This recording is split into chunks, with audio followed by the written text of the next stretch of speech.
Hello, and welcome to David's Interviews. Today we're going to be talking about The Matrix with our guests, Cody Williams, Cameron Walker, and Summer Farrick. So, what did you think of the movie? Pretty good, I think. Easy to follow. Decent. A lot better than the other two following. It was well written. I didn't see any plot holes. Easy to make a religion out of. I can see why Futurama decided to make that episode based off of it. Alright, and what did you think about the concept of The Matrix? I thought the concept of the Matrix was rather interesting, whether or not you're actually awake. Made some actually think that they were in the Matrix, wondering if this was real life. Makes a few people think. I liked how when you were in the Matrix, they had the whole color change to green. So that just made it clear. Indicate where you were, the green representing the Matrix and that. Yeah. Yeah. Then they had the blue tint for their scenes outside. I feel that The Matrix is realizing that there's more to life and that you have a higher potential.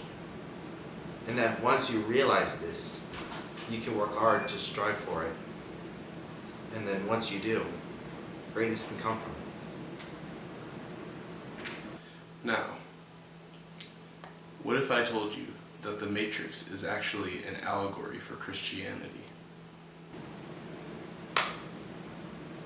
It's an allegory for Christianity in that everyone is born into this false world, and the only way to leave the false world is to choose to leave it and be reborn, in a sense, into the real world. I could believe that. Yeah. What's an allegory? What's Christianity? Wait, no, what is an allegory? An allegory is a story that is actually telling another story. Sometimes it's, Storyception? sort of. Like, have you ever read, A euphemism. Oh. yeah, like a euphemism for an entire story. Mm-hmm. I was thinking it was the other way around. Like, the Matrix was the world of Christianity, where people are forced to believe in that kind of thing, because you don't know any different. Yeah, that's an interesting interpretation, but it goes deeper than that. You see, Morpheus is John the Baptist.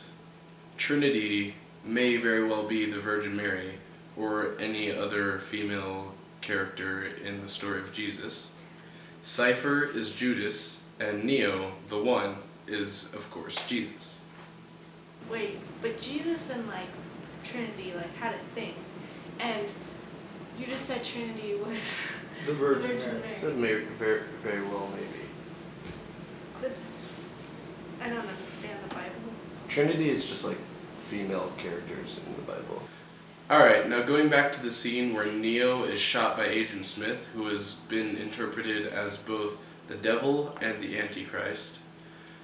Do you think of it differently, how he came back from the dead? Happy Easter. You mean that to be Jesus' second coming? Where he will vanquish the devil? Yes. Alright, so last question.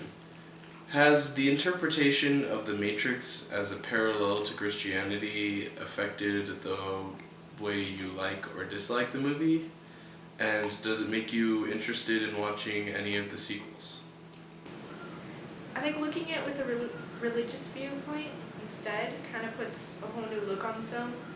I feel that the message in that and the euphemism that they use for Christianity in the Matrix, that's fine. It's actually a little creative, I like that. As for watching the sequels, no. Simply from a film standpoint, they were lacking to me in terms of I was expecting much more. Not to say they weren't good, but not what I was expecting.